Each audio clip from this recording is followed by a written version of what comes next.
Hello friends and family from around the world, this is Mike with Daily Events Worldwide, and we are on April 7th, 2022. Welcome to another surviving day on the planet, and welcome to another video from Daily Events Worldwide, looking at space weather, earthquakes, volcanoes, and as well world weather. This is the Daily Do, looking at the last 48 hours on our sun, 304 angstroms. Yesterday I noted out that large plasma filament that was lifting and erecting from the southern limb has now let itself loose. Half of it snapped out, and the other half fell back into the sun. But still large plasma filaments around the surface in our heliosphere of our sun. We've got some cresting activity. Looking at outgoing here. Pretty hyperactive region in the outgoing position right now. As well, an outgoing failing a sunspot. Bright region on the right side. Closer look at the filament eruption. That long dark rope right here, as you can see, twirls, boom, and shoots away, and the other half falls back into the surface of the sun. Looking at multi-spectrum here at all of the latest events the last 48 hours. Very visible filament eruption creating a coronal mass ejection, and as well noting out here the hyperactive region in the outgoing position. 171 angstroms here. We can see the coronal holes. We do have Earth-facing coronal holes right now, and we are currently being smacked around a little bit by our increased solar wind stream from our incoming CME. Looking at LASCO 2 and 3 the last 48 hours, there's that plasma filament eruption off the southwestern limb there, and as well the hyperactive region outgoing. Having a look here at ISWA Space Prediction Spiral, you can see we're going to get the tail end of this storm mixed a little bit with the geomagnetic storm from our last event that will be coming on the 12th into the 13th. Looking at solar X-ray flux, we are dropping down into low B range. Geomagnetic activity slightly elevated due to the coronal hole wind stream, or the CME impact. Looking at real-time solar wind sitting at about 400 kilometers per second, and this is about the area, the time that we were impacted by the CME, and as you can see, it affected north-south polarities, phi angle, density, and solar winds. Looking at our Schumann resonance for today, kind of a blackout going on at 2463, so an amplitude of 63, very high energy, quality of 7.6. Let's have a look at earthquakes from around the world the last 24 hours. We're going to start out here with the most recent 4.3, Kilauea, Chile, 130 kilometer depth. As well, San Antonio de los Cobros, Argentina, 4.5, pretty deep as well. Cocos, Peru, 5.1. As well, reporting here a 5.1 mid-Atlantic ridge. Only one 3.2 here, Puerto Rico. That's a bit strange. Way too quiet for the region. As well, a 4.6 here, El Salvador. Up into the United States here, minor activity increasing across the region, looking at about 300 earthquakes across the whole USGS map. Most notable here, Mammoth Lakes. A lot of minor activity increasing today as well. Off the coast of Oregon, 3.7. Also want to give you guys a quick look here at Canada earthquakes, as just recently we had a 4.0, Port Alice, BC. And this is the last 7 days for earthquakes. Another most recent one here in the Northwest Territories. So minor 3.0, but noting here all of this minor activity here up into Quebec, Fredericton, and New Brunswick. And that is a look at Canada earthquakes. Carrying on here to the Hawaiian island, where they saw a pretty sizable 3.4 earthquake at a 34 kilometer depth. and definitely seeing some activity in the Kilauea Summit Lake. This crater lake has been active, pulsating over the last few weeks. As well, increased seismicity has come to Alaska as forecasted. Largest through the region being a 3.3, but look at USGS. There are quite a few minor earthquakes, looking at about 80 to 100 throughout the region. As well, noting here USGS activity around Yellowstone. One minor earthquake right in the lake, West Yellowstone, 0.6. So really small earthquakes, but Wyoming as well, Warm River. Always like to note out here the increased activity. As well, we got some quakes in the lakes, Lake Tahoe and Pyramid Lake, Mammoth Lakes.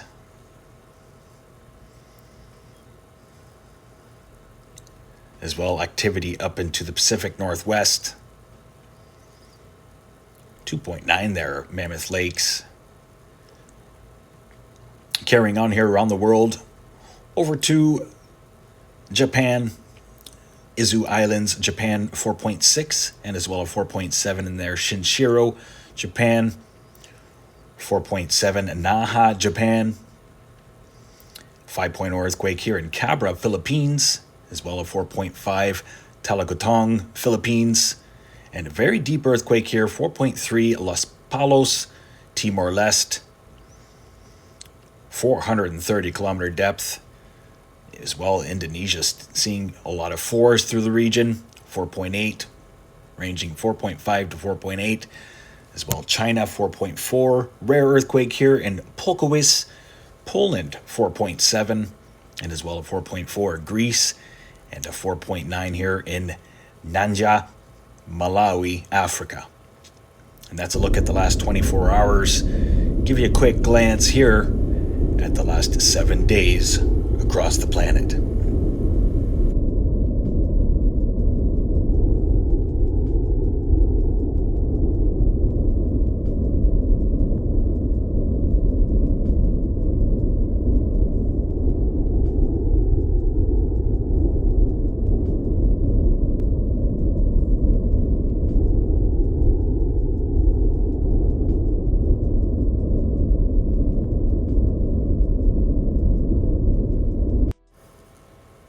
Now let's get to the Pacific Disaster Center, showing the most recent satellite imagery around the world, and as well, most recent volcanoes getting updated. Still watching some tornadic weather across the southeast, northeastern United States, Wakefield, Virginia, Raleigh, and Columbia. Seeing tornado watches and warnings today. Active volcanoes, Fuego in Guatemala, as well Dakono, Indonesia. Wildfires are really starting to break out. Sangay in Ecuador, Reventador in Ecuador, Nevados de Ruiz, Colombia, Sabancaya in Peru. So that's about 8 volcanoes getting updated today out of the 48 that are active and erupting. I did put out the volcanic activity report today. If you haven't seen it, please check it out. Still a pretty big system off the coast of the United States, heading up the eastern seaboard into the Atlantic provinces. As well, we got the same thing on the east coast of the Pacific. And snowy and cold conditions across Quebec. We have 2 tropical storms to talk about. Tropical Cyclone 2 is alive, still unnamed. As well, Tropical Cyclone Fili. I thought it was Phil yesterday. Apparently, I need to put my glasses on. So Tropical Cyclone Fili is on its way to New Zealand. And Tropical Cyclone 2 is heading north. Got extreme heat conditions through Pakistan and India. And as well, drought conditions through Madagascar and Southwest Africa. Let's have a quick look now at your world weather forecast, brought to you by Ventu Sky and Daily Events Worldwide. Looking at a stalled low-pressure system over northern Ontario right now. The center of the low is being blocked by a big high pressure over Hudson Bay.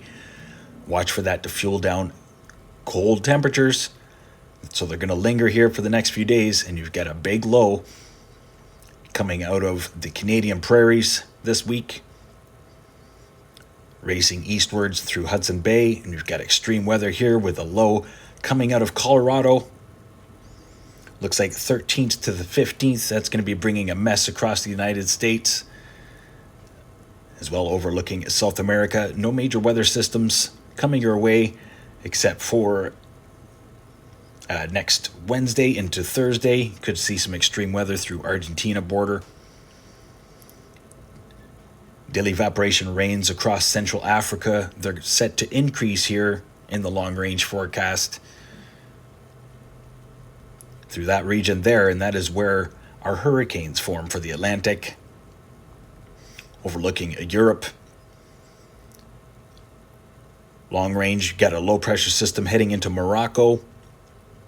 Short range, you have a low pressure system heading into Spain. It's going to bring a couple days of rain.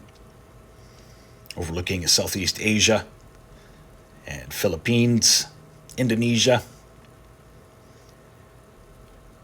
Watching Tropical Cyclone 2 develop here and head north-northwest, and then we'll be heading towards Japan, but then we'll get thwarted and drug out to the West Pacific here, big high-pressure ridge. But not before sucking up the low-pressure system from Philippines.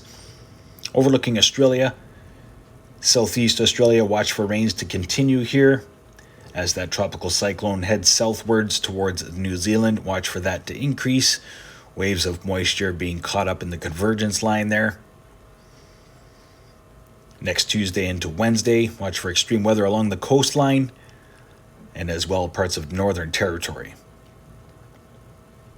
Going to leave you here looking at the Northern Hemisphere versus the Southern, brought to you by Null School, showing winds first at 10,000 feet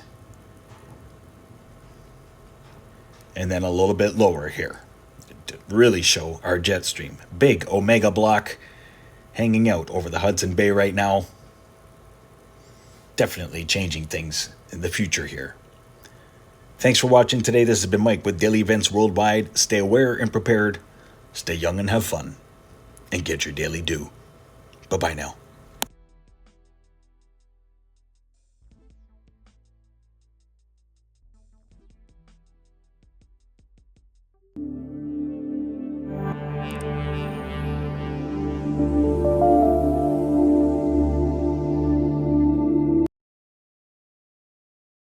If you enjoyed today's video, please hit that like button, subscribe, share with your friends and family from across the world.